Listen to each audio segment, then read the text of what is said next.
I'm Madison Parker, 22 years old, and last month, my life flipped upside down. My grandfather, Richard Parker, handed me full control of his $120 million tech empire.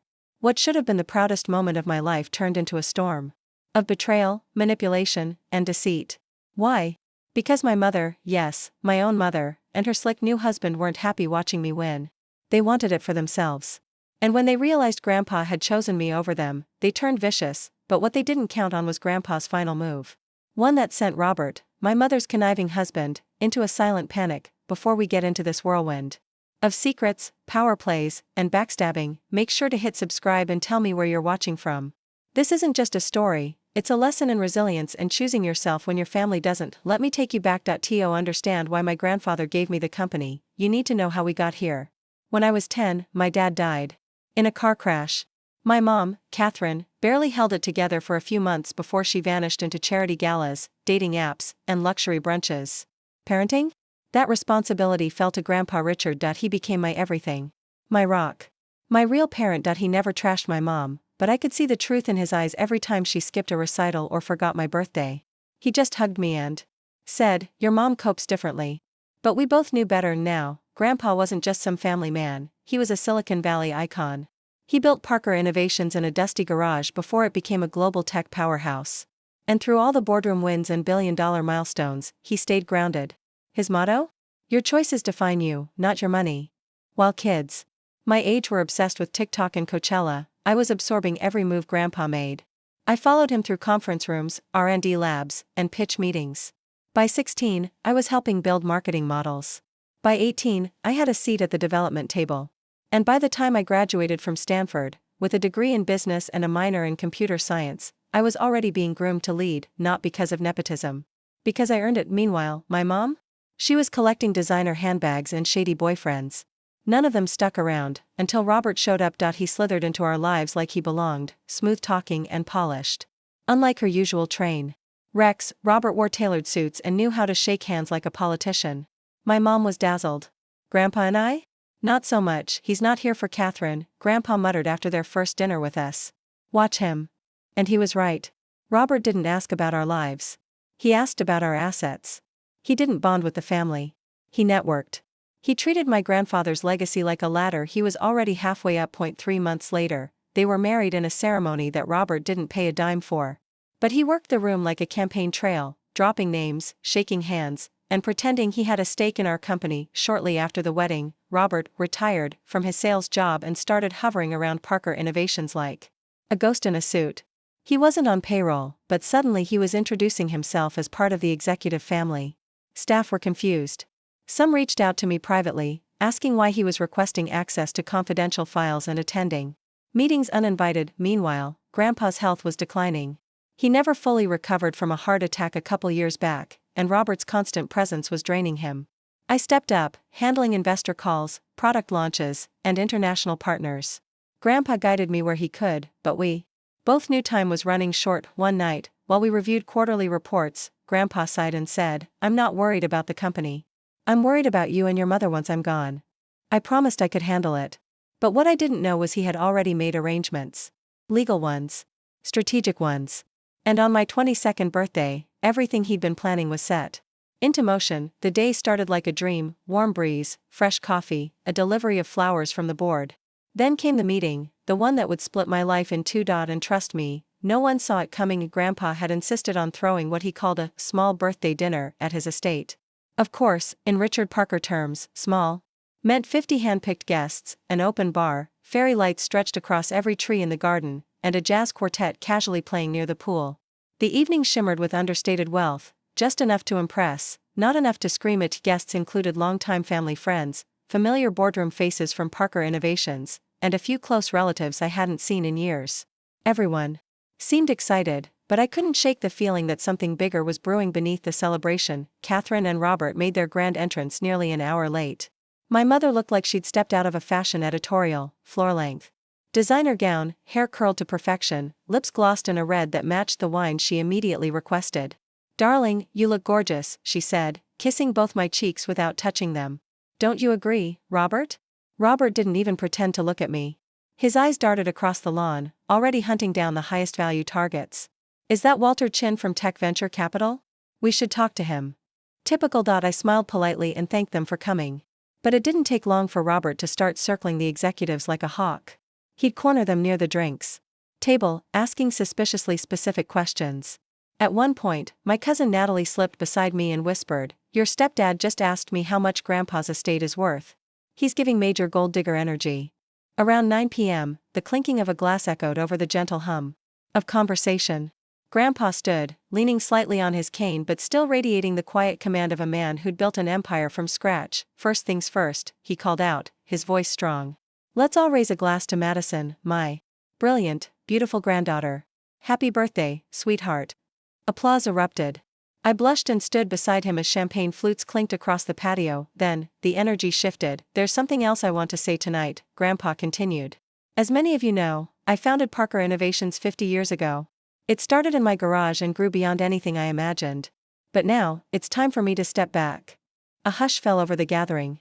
Even the music paused. "I've decided it's time to retire," he announced. "And with that decision comes a gift. Not just for Madison, but for the future of this company." Every nerve in my body lit up. "Effective immediately," he said, "I'm transferring majority ownership and full executive control of Parker Innovations to Madison Parker." The air practically cracked with shock. People gasped. Someone dropped a glass. I couldn't breathe. I just stood there, frozen in disbelief, as the crowd erupted into applause. Old colleagues approached with handshakes and hugs, many of them teary-eyed. Out of the corner of my eye, I spotted Robert. His face had turned the color of raw anger. Catherine looked dazed, her perfect lipstick stretched into a forced smile. "This is quite sudden," she said, stepping forward with her wine untouched. "Don't you think we should discuss this privately, Dad?" Grandpa didn't flinch. "No need. Everything's already finalized." He gestured toward Walter Freeman, his trusted attorney for over 3 decades. Walter stepped up, leather folder in hand. "All the paperwork's in order. We just need Madison's signature."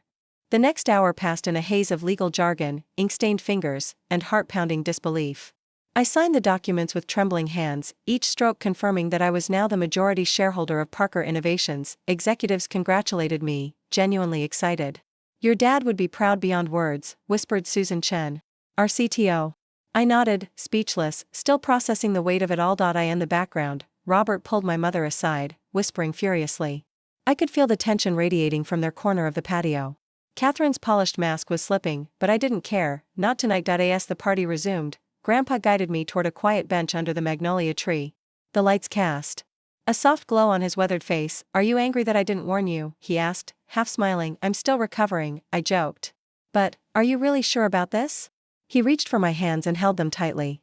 "Maddie, I've watched you become the woman I always hoped you'd be. Smart, grounded, compassionate, and brave. You're ready. And the company? It's ready for you." I couldn't speak. My throat tightened. "It's not just about revenue or market share," he continued. "It's about vision. Parker Innovations needs a heart. And you've got it."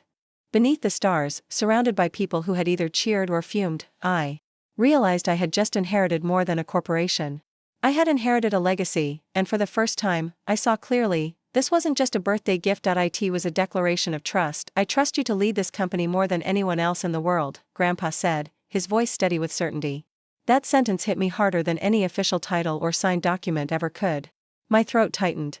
"I won't let you down," I whispered. "You won't," he replied without hesitation. His eyes briefly drifted past me toward Robert, now leaning over the bar gulping his third scotch like water. "And don't lose sleep over the opportunists. I've dealt with men like that my entire life." I should have recognized it as a warning. Grandpa had already braced for what was coming. By the time the last guest left, it was well past midnight. Most of the estate had quieted down, except for the clinking of glasses and murmurs from the kitchen staff. I had joined them to tidy up, needing to stay grounded after the surreal events of the evening. That peace shattered when Catherine swept into the kitchen, Robert looming just behind like a thundercloud ready to strike. "We need a word," she clipped, already marching toward the study. The air inside the room felt entirely different from the warmth I remembered. It used to be a sanctuary filled with books and framed family photos. Now, it felt like a pressure cooker ready to blow. "What was that stunt out there?" Catherine began, pacing like a caged animal. "A farewell gift," I said, trying to keep calm. "I was just as surprised as you." Robert abandoned the charm act. "This is a disaster. You're barely out of school and think you can run a multi-million-dollar company?" I met his glare with one of my own. I've been learning every piece of this company since I was a teenager. I'm not some clueless intern. My mother rolled her eyes. Summer internships and sitting in meetings doesn't qualify you to run a business, Madison. That's why, Robert cut in smoothly, stepping forward, we've decided I'll serve as acting CEO while you learn from the sidelines. I blinked. Come again? It's logical. Catherine jumped in as if they'd rehearsed it all. Robert's got leadership experience. You'll still be the face, but he'll handle the hard stuff. Absolutely not, I said firmly. Spine stiffening. Grandpa appointed me to lead. Not share. Not babysit. Lead. That's non-negotiable. Robert's restraint shattered. You spoiled brat, he spat. This company doesn't need a child playing dress-up as a CEO. It needs direction. Catherine gasped, but not in protest. More in surprise that he dropped the mask so quickly. Robert wasn't done. Your grandfather made a mistake. He's old, emotional, clinging to family ties. The board won't stand behind this decision. You'll be laughed out of every boardroom. I didn't flinch. Actually, the board knows me. Many of them offered their congratulations tonight. I've earned their respect. He smirked. For now. Until you crumble under pressure. I won't. And I don't need your help. He stepped even closer, eyes narrowing. Fine. Refuse our offer. But don't expect to stay in this house. I turned to my mother, expecting her to intervene. She didn't. You're kicking me out? I asked quietly, disbelief clouding my voice. If you can't accept our place in this family, then yes, Catherine said. This home is ours too. I stared at the woman who gave birth to me, realizing how far she'd strayed. Unbelievable, I whispered. You're choosing him over your own daughter. You're being emotional, Catherine replied. Robert folded his arms. Agree to the plan, or pack up. I'll leave, I said, barely audible. But don't ever expect me to come back. I reached for the doorknob, throat burning, when a familiar voice drifted in. Well, this is quite the little family coup. We turned as Grandpa entered the study, leaning on his cane, but eyes burning with controlled fury. Richard, Robert stammered. We were discussing. I heard every word. Grandpa cut him off. You've wasted no time, have you? He entered the room slowly, eyes scanning both of them. Catherine, I'm not shocked. Just disappointed. Dad, please, she started. He raised a hand, silencing her instantly. Madison, he said, go grab your things. You're not being tossed out. You're staying in the guest house. I blinked. Tomorrow, he continued, we activate Plan B. Plan B? Robert echoed, the first sign of panic in his voice. Grandpa smiled, but there was no warmth in it. Only cold, calculating steel. Did you honestly think I'd entrust my legacy to Madison without airtight safeguards? Grandpa's voice was low, but every word hit like a hammer. I've been outmaneuvering leeches like you since before you learned how to hold a pen. As I stepped out of the study, his voice followed, quieter but laced with warning. You've made a grave error. By sunrise, you'll understand just how badly you've miscalculated. Tears blurred my vision, but I wasn't breaking, I was boiling. The warmth of Grandpa's presence behind me wasn't just comfort, it was validation. That night, I didn't fall apart. I ignited. The guest house, a luxury property that would rival most five-star homes, felt cavernous and cold despite its marble finishes and glowing chandeliers. I tossed and turned all night, replaying every sentence, every betrayal, every moment of Catherine's silence. But by morning, heartbreak had sharpened into something else. Clarity.at precisely 8 a.m., Grandpa arrived in full battle mode. He was dressed in what his employees used to call his boardroom armor, a tailored charcoal suit, crisp tie, and polished shoes that had walked into hundreds of high-stakes negotiations and always walked out victorious. Tucked under his arm was a thick dossier. Did you get any rest? He asked knowingly. I handed him a steaming mug. Not even a little. Good. Fury beats comfort every time. You'll need that fire today. As we sat over breakfast, he broke down everything he discovered over the last month. While I'd assumed Robert was merely annoying, Grandpa had already sniffed out something far darker. It turned out Robert had been meeting privately with several board members, quietly planting seeds that Grandpa's health had impacted his judgment. He had positioned himself as the company's future, without any of us realizing how deeply he'd infiltrated. He had also been shopping the company to potential buyers, specifically DG Future, a competitor known for buying out and gutting smaller firms. My stomach twisted. How do you even know this? I asked, stunned. Grandpa's eyes twinkled, a rare flash of mischief on his usually stern face. Because I had him investigated the day after he proposed to your mother. He opened the folder. Photographs slid out like a slow-motion nightmare. Robert shaking hands with Jeffrey Collins, DG Future's CEO. Robert embracing a woman who was definitely not my mother. Robert exchanging envelopes with a man notorious for corporate espionage, and then the bombshell. His name's not even Robert Blackwell, Grandpa said flatly. It's Robert Schwartz. He's changed identities more than once. His pattern is clear: he marries wealthy women, secures legal access to their assets, then disappears after draining them dry. My breath caught in my throat. Does Mom know? She believes what she wants, he said softly. She always has. It was time to move fast. The paperwork naming me CEO might have been official, but Robert wasn't waiting for legalities.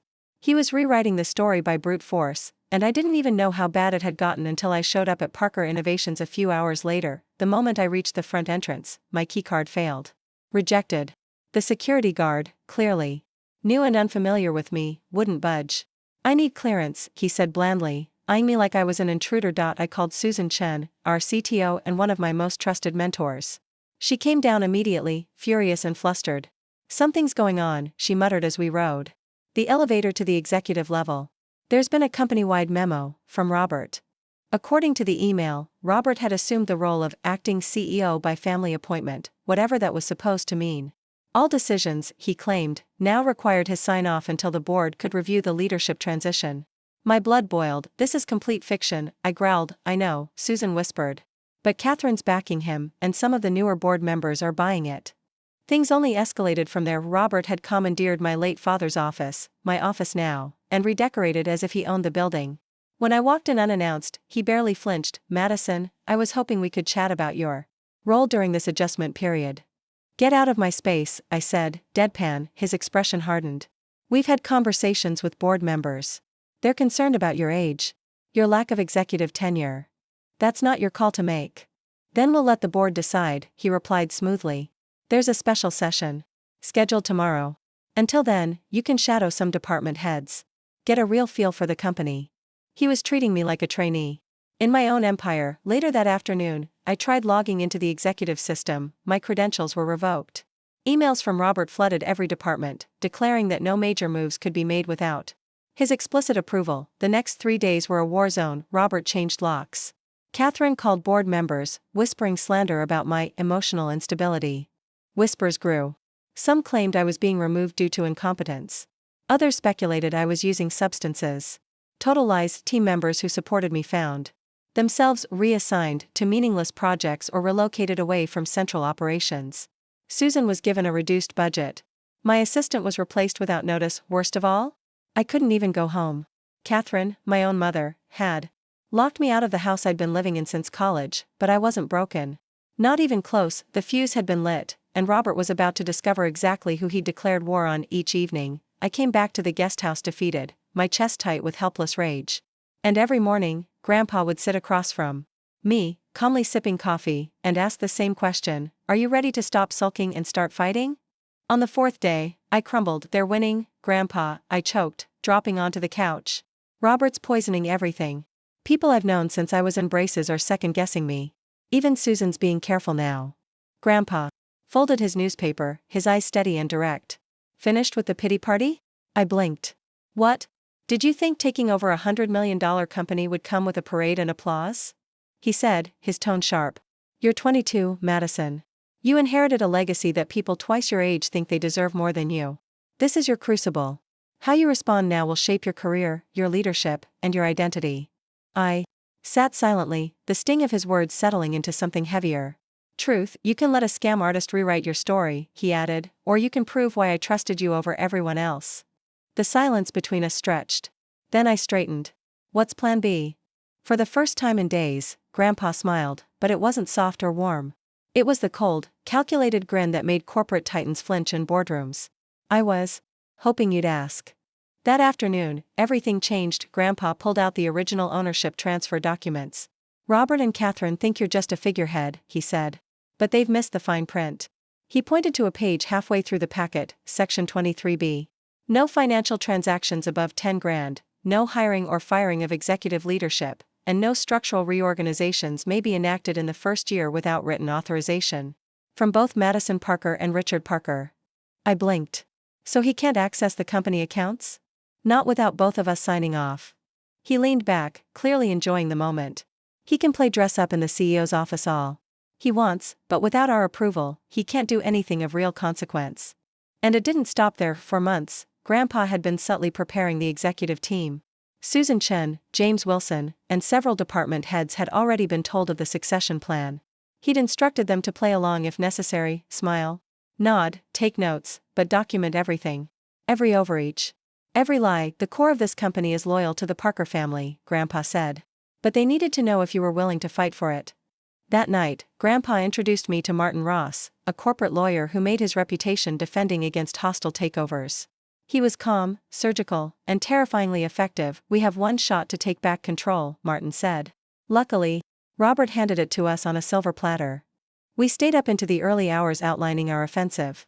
Martin studied Robert's bogus memos, reviewed access logs, and prepped evidence of misconduct. The emergency board meeting Robert had scheduled, meant to solidify his grip, would now serve as the perfect trap. By the time we finished, something in me had shifted. The heartbreak and betrayal hadn't faded, but they had transformed into something far more potent, resolve. Robert saw me as a spoiled rich girl playing CEO. He was about to find out just how wrong he was. Before we wrap up, Grandpa said gently, let's talk about your mother. I exhaled sharply. What about her? She's mistaken, but she's not malicious, he said quietly. Robert's manipulated her like everyone else. Don't forget that tomorrow. Fight for the company, but don't lose yourself in the process. I nodded, though forgiveness still felt galaxies away. Tomorrow wasn't about reconciliation. It was about reclaiming my future. The boardroom on the 27th floor of Parker Innovations offered sweeping views of the city skyline, the glass walls soaking in the morning sun. By 9 a.m., all 12 board members had arrived, joined by key department heads and a legal team hired by Robert. He sat confidently at the head of the polished oak table, Grandpa's former seat, flanked by my mother. He wore a suit that screamed executive and wore an expression of artificial concern, as if this entire mess were just a delicate misunderstanding. Then we walked in. Me, Grandpa, and Martin Ross. The room stirred like someone had kicked a hornet's nest. Robert stood, clearly thrown off. We didn't expect you, Richard. I assumed your health wouldn't allow for. I'm perfectly well, Grandpa said breezily, lowering himself into a seat halfway down the table. I slid into the chair beside him, with Martin calmly unpacking documents next to me. Well, Robert said after regaining his composure, it's good you're here. We're navigating a sensitive transition. As I was just explaining to the board, he kept talking, but I wasn't listening. I was ready to end this charade. While Madison's legal claim to the company is acknowledged, Robert began. Standing at the head of the table with manufactured poise, we must consider the broader implications of entrusting a billion-dollar enterprise to someone with such limited executive experience. A few of the newer board members exchanged hesitant glances, clearly uncertain. Robert seized the moment. I've drafted a temporary governance structure, he continued, holding up a sleek binder. This would allow me to oversee operations, ensuring continuity and performance, while Madison takes on a more developmental role as she learns the ropes. He paused, flashing what he probably believed was a reassuring smile. This solution prioritizes stability. It honors Madison's place here without jeopardizing the company's trajectory. Any concerns? His tone suggested that disagreement would be a mistake. I have a major objection, I said, rising from my chair with deliberate calm. All eyes turned to me. Robert's jaw flexed. I know this has been difficult for you emotionally, he began. This isn't about emotions, I cut in. This is about facts. And every person in this room deserves to hear them before making a decision. I nodded to Martin. He handed out thick folders, one for each board member. What you're holding, I said, contains detailed information on the man proposing to run Parker Innovations. Not as Robert Blackwell, but as Robert Schwartz. Robert went pale. The room fell into stunned silence as pages turned. You'll find documented evidence of 3 prior marriages, all to wealthy women, all ending within 24 months, each with Robert walking away with a sizable portion of their estates. I walked to the center of the room. There's more. He's had private meetings with executives from rival firms. He's initiated conversations with companies notorious for asset stripping. He's already taken steps towards selling Parker Innovations behind this board's back. Board members began muttering. Catherine's face shifted from confusion to slow-dawning horror as she flipped through the pages. One photo in particular, a recent image of Robert holding hands with a woman who was definitely not my mother, seemed to punch the air from her lungs. Robert stepped forward, voice raised. This is a smear campaign. None of this is admissible, it's character assassination. Everything you see is corroborated, Martin said coolly, rising from his seat. We've cross-verified sources, including law enforcement records and sworn affidavits from 2 ex-spouses. I took a breath and continued. This man didn't just stumble into our lives. He plotted this. Manipulated his way into my mother's trust. Built a false identity. All with the goal of gutting Parker Innovations and selling it off piece by piece. Susan Chin stood. I can confirm unauthorized access to proprietary data. Roberts accessed protected development archives and has made inquiries to outside firms, without clearance.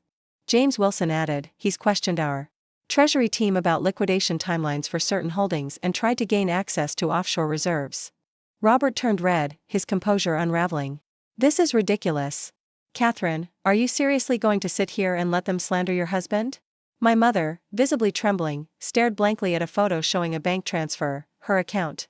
Emptied into one bearing only Robert's name. Is this real? She whispered, eyes locked on the evidence. Before Robert could spin another lie, Grandpa leaned forward. One more thing. He gestured to Martin, who handed out a final document. This is the complete ownership agreement, Grandpa said. I suggest you all pay close attention to Section 23B. William Taylor, the board president, adjusted his glasses. It says here that any major company decisions, including restructuring, hiring, and financial movements, require written approval from both Richard and Madison Parker for the first 12 months. Correct, Grandpa said, nodding. Meaning Robert has absolutely no power. He owns nothing. Not a single share. He has zero rights to the company or its operations. The silence was seismic. Robert's mask shattered. You scheming fossil. He snapped. You orchestrated this from the start. I protected what mattered, Grandpa replied evenly. Something any founder would do for their legacy, and their granddaughter. The boardroom erupted. People whispered in urgent tones. Robert shouted over them, hurling accusations, pacing like a cornered animal. My mother said nothing, her eyes fixed to the floor, shame blooming across her face. William Taylor rapped his knuckles on the table for attention. We've seen and heard enough. This meeting was called to address leadership concerns. I believe those concerns have been more than clarified. He turned to the board. Unless there's objection, I move to confirm Madison Parker as the Chief Executive Officer of Parker Innovations, effective immediately. Richard Parker will remain on as strategic advisor as outlined in the transition documents. One by one, hands raised. Even Robert's supporters gave in unanimous. Robert stared around the room, then back at me. His eyes burned. You think this is over? He hissed. I'm still married to your mother. That gives me leverage. Grandpa rose slowly, voice ice cold. Actually, Robert, your personal belongings have been removed from Catherine's home. The locks are changed. The divorce papers are already in progress. He paused, then added, oh, and any transactions you attempted from Parker accounts? Frozen. Pending legal review. Robert's shoulders fell as security approached the door. I didn't smile, but inside, something finally exhaled. For the first time since this all began, I saw something crack behind Robert's carefully constructed mask. Fear. Genuine, sharp-edged fear. He turned toward my mother, silently pleading for backup. But she couldn't meet his gaze. Her face was streaked with tears, her body trembling. She turned away. Security will escort you out, I said, signaling to the guards stationed outside the boardroom. Don't bother collecting your things. Your office has already been cleared. Your belongings are being delivered to your attorney. As the guard stepped forward, Robert sputtered half-hearted protests, his voice stripped of authority. He was ushered out, still clinging to delusions of control. The room remained quiet, tense, and thick with the weight of everything that had just unfolded. I turned to the board and senior executives, some still stunned, others wearing expressions of growing respect. Thank you for your patience, I began, surprised by how calm my voice sounded. I know today was intense. I also know some of you have doubts about my ability to lead. That's fair. I'm young. I'm untested. But I've spent my life in this company's shadow. I know its DNA. And I promise you, no one will fight harder to protect it and lead it into the next chapter. There was a moment of pause. Then William Taylor stood and shook my hand. Your grandfather made the right call, he said firmly. Others followed, some offering formal congratulations, others brief but sincere nods of encouragement. Susan Chin walked up and pulled me into a hug. Your father would be so proud, she whispered, and I felt emotion catch in my throat. Eventually, the room emptied out, leaving just three of us, me, Grandpa, and my mother. She looked shattered. I'm sorry, she sobbed, barely able to look at me. I didn't know. I never imagined he was. I thought he loved me. Every part of me wanted to hold on to the anger. To remind her how easily she'd chosen him over me. But then I saw what Grandpa had meant. She wasn't malicious. Just naive.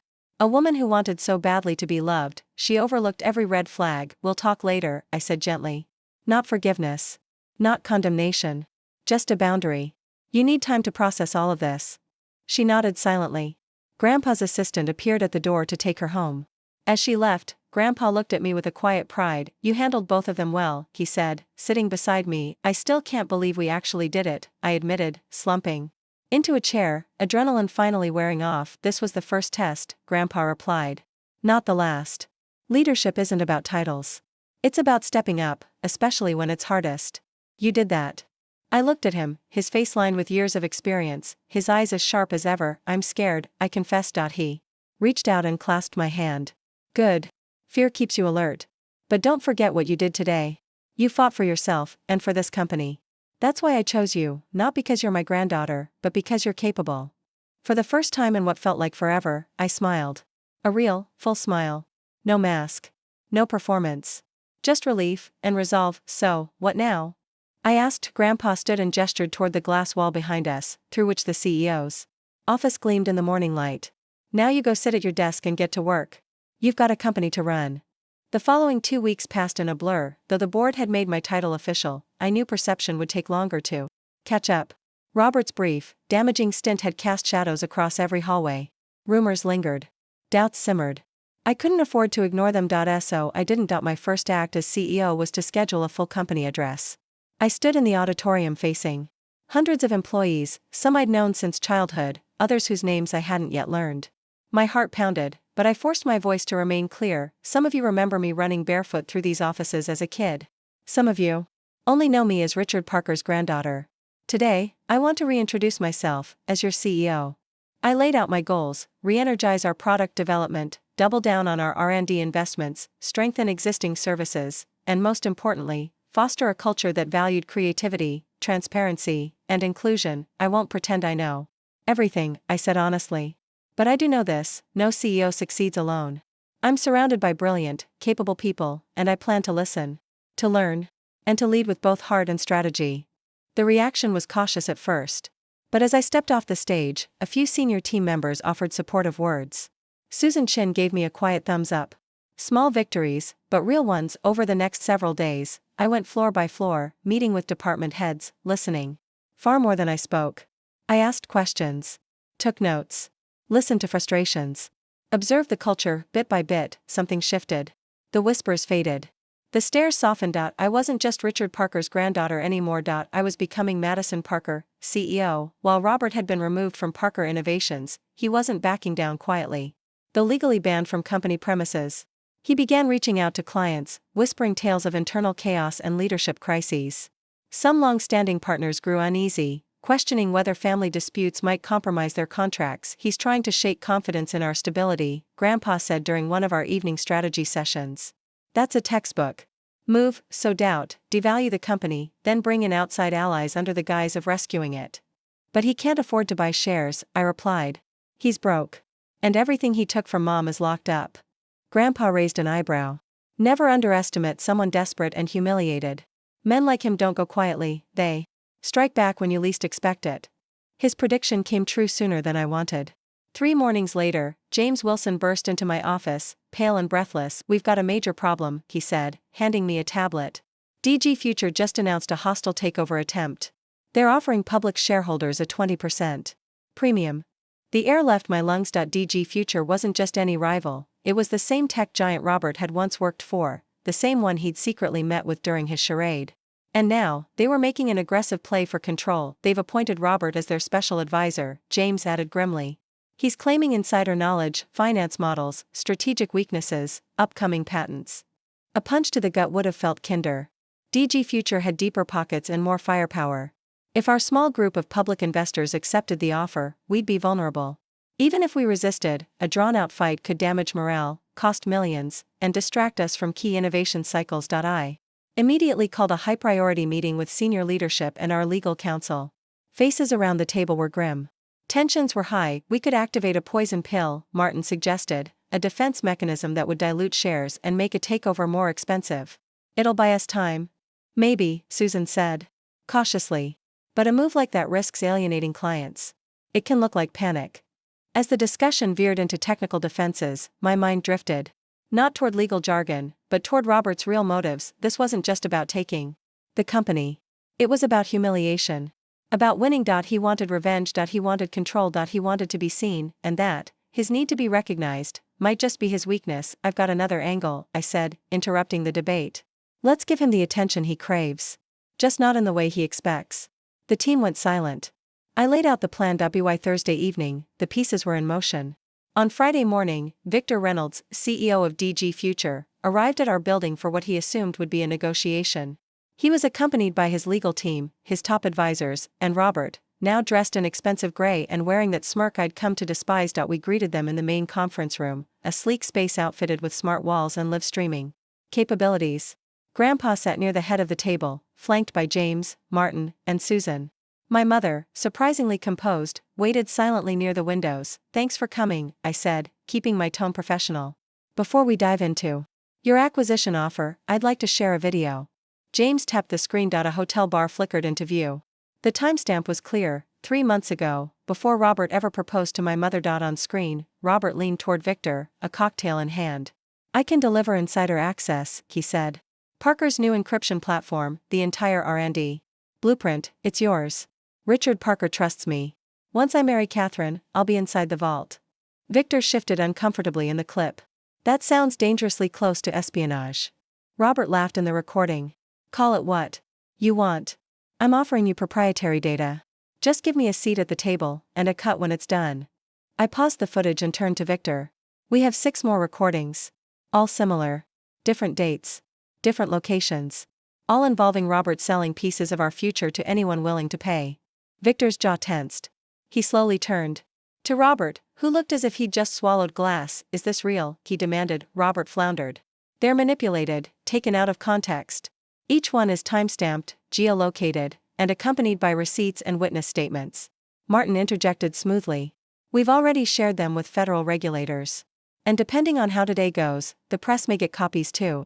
The silence in the room was deafening. Robert's shoulders sagged as he realized he'd been cornered, again. But this time, it wasn't just by me. It was by the very people he thought would help him win. Victor didn't say another word. He stood, looked at his team, and gestured toward the door. Robert stumbled behind, trying to explain, but no one listened. Parker Innovations was no longer prey. We'd become the storm. You told me your concerns were about financial performance, Victor said coolly, eyes locked on Robert. You never mentioned anything about stolen intellectual property. Beads of sweat gathered on Robert's forehead. Victor, please. This is all a setup. They're desperate. That footage is doctored. We've already submitted formal charges of espionage and wire fraud, I said calmly, pushing a printed copy across the table. This is for your legal records. We're not accusing DG Future of wrongdoing, but you deserved full disclosure before any talks continued. Victor glanced at the papers without sitting down. Though known for ruthless tactics, he had built DG Future on aggressive but legitimate competition. The mere hint of being implicated in an illegal scheme clearly rattled him. Mr. Blackwell is no longer affiliated with our company, Victor declared, his voice ice cold. His advisory status is revoked effective immediately. He turned to leave. I believe we'll be postponing all discussions surrounding acquisition pending an internal compliance audit. Robert shot up, red-faced. You can't just walk away. We had a verbal arrangement, one you voided by hiding material risks, Victor replied, no emotion in his tone. My legal department will contact you about indemnity obligations. The DG Future entourage exited, leaving silence in their wake, except for Robert's unraveling. You think this is a win? He sneered, aiming his fury at me. You haven't seen the last of this. I still have access to confidential files. I'll leak everything. Someone out there will pay handsomely. No, Susan Chin said from across the room. You don't have anything valuable. Robert spun toward her. You were being monitored, she continued. Once we realized what you were doing, we redirected your access. What you downloaded? False prototypes. Misinformation. Any firm using that data will lose millions. Robert paled, his mouth opening but no sound escaping. That's when my mother stepped forward. Her tone was firm but composed. I've already filed for divorce, on the grounds of calculated fraud. Along with the evidence you so graciously provided us. There will be no negotiations. You get nothing. He turned in circles, searching for sympathy. There was none to be found. This isn't legal, he shouted. This is entrapment. You set me up, framed me. Framed you? I repeated, raising an eyebrow. Robert, we didn't need to frame anything. Every interaction was recorded, with your own consent. Every document you accessed? Tracked. Every betrayal? Documented. Grandpa stepped forward, his presence quiet. But undeniable. You tried to dismantle everything I spent a lifetime building, he said, his voice filled with weight. You preyed on my daughter. You targeted my granddaughter. And now you're surprised we defended ourselves. Right then, the doors opened. Two uniformed officers entered, accompanied by our building's head of security, Robert Blackwell, one officer said, approaching him. We have a warrant for your arrest on multiple counts: attempted corporate espionage, fraud, and identity theft.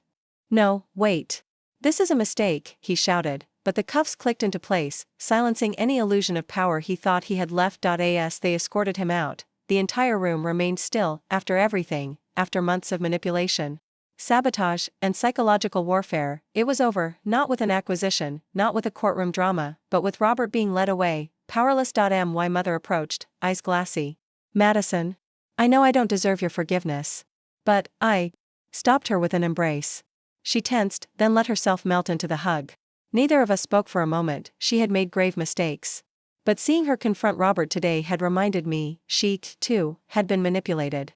Maybe not innocent, but certainly misled. We'll figure it out, I murmured. One step at a time. As people began filing out of the room, I looked around at the team that had stood by me, professionals who had risked their careers to support a 22-year-old with more enemies than allies, and I felt a surge of resolve. There's still work to do, I said, turning to James, Susan, and Martin. This company isn't just mine to defend. It's mine to grow. Beautifully said, Grandpa remarked, the corner of his mouth twitching upward. You didn't just hold the line, Madison. You raised the bar. Even your rivals will respect what happened here today. I dropped into a chair, finally feeling the exhaustion creep into my bones. I learned from the best. No, he said softly. You're doing this your way. And that's why Parker Innovations has a real future. 3 months passed. The fallout from Robert's arrest had faded from the headlines.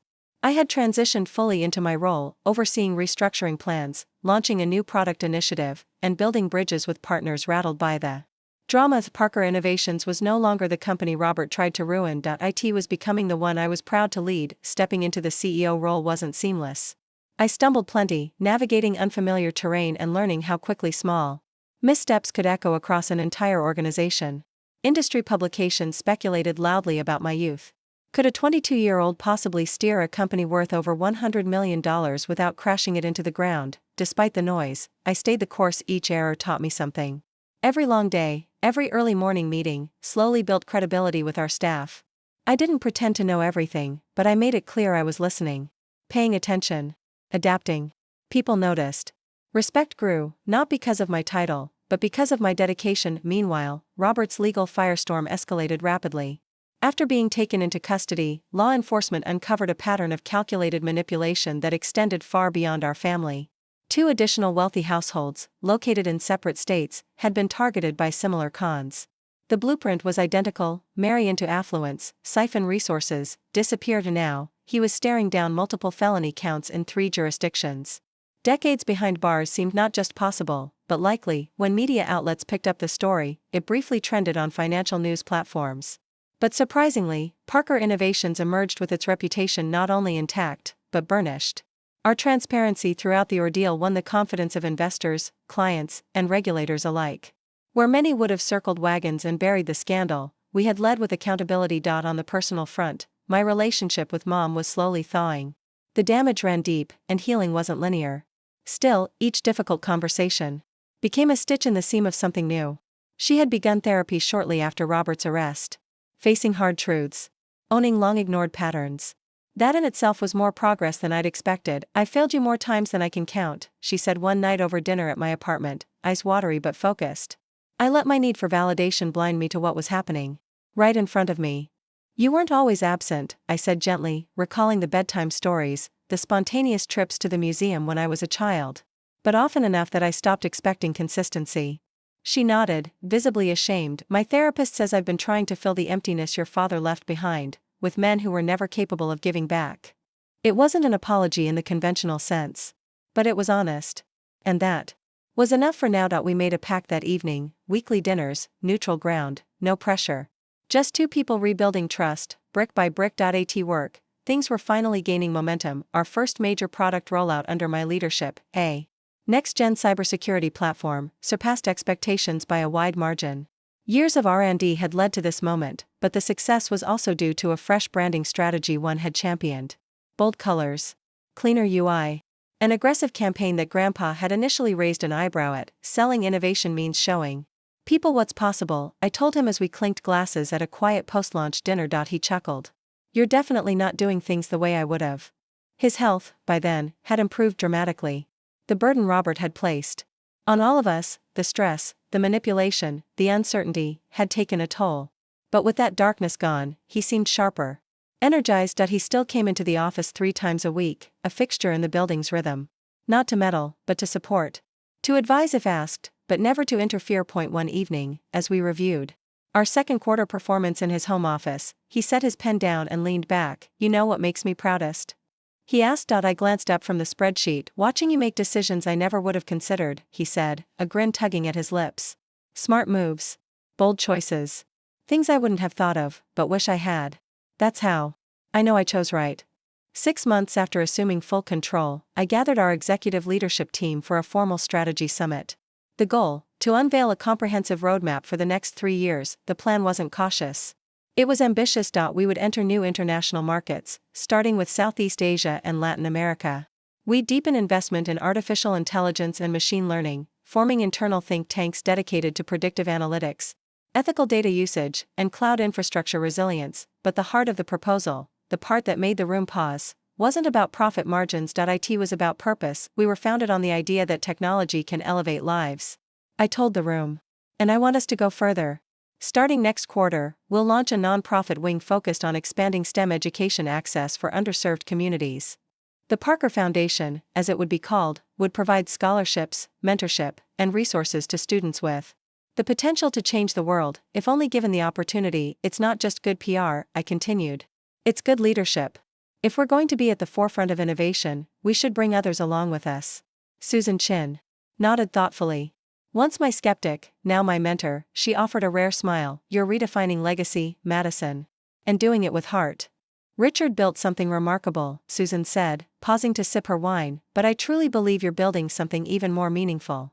That night, I hosted an intimate dinner at my apartment, a quiet celebration for the team, who had remained steadfast during the storm.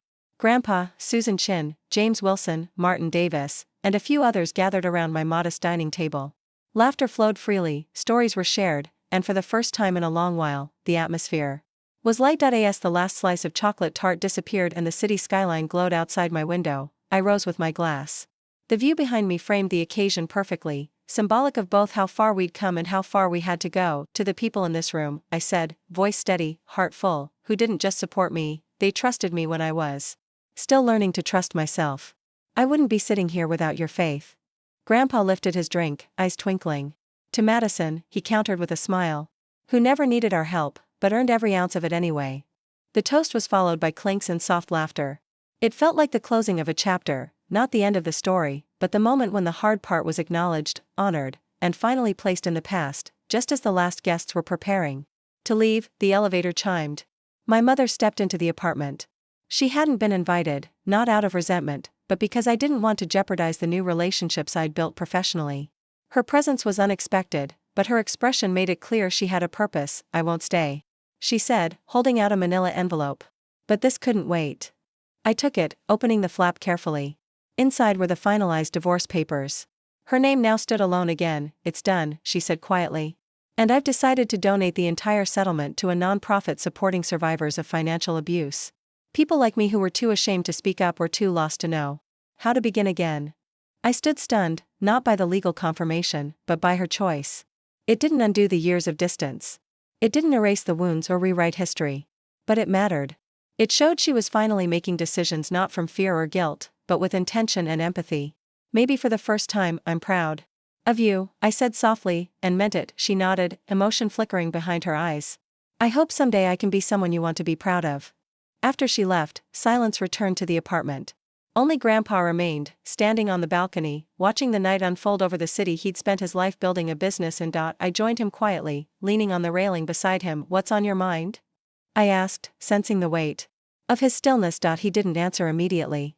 Then, in a voice layered with memory, he said, your father.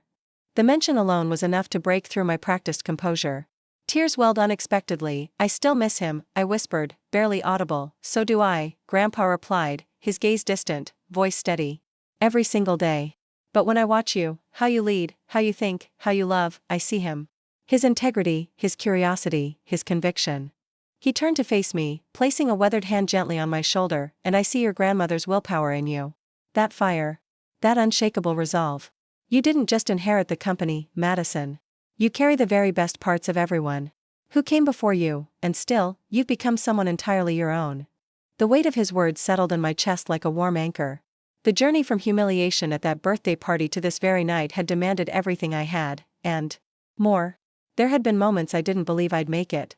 Moments when walking away seemed easier than staying the course, but now, with Grandpa beside me and the city stretching endlessly ahead, I felt a calm I hadn't known in months, not because the path was suddenly easy, but because, finally, it felt like mine. The pain of being deceived had pushed me into adulthood in ways I never anticipated. It forced me to uncover a resilience I hadn't realized existed within me and to fully grasp the weight that came with leading something built on generations of trust and sacrifice. What no MBA program could ever teach me became crystal clear in those months of fire. Rely on your instincts, but always demand proof. Expect disloyalty, but don't allow it to harden your heart. Defend your place even if it means standing without a single ally. Grandpa, wise as ever, had once said, "True kinship isn't determined by lineage, but by presence, by who shows up when the world begins to fall apart." After he left that evening, I remained seated by the window, watching the heartbeat of the city below, the very streets where Parker Innovations had carved its name through decades of integrity and persistence.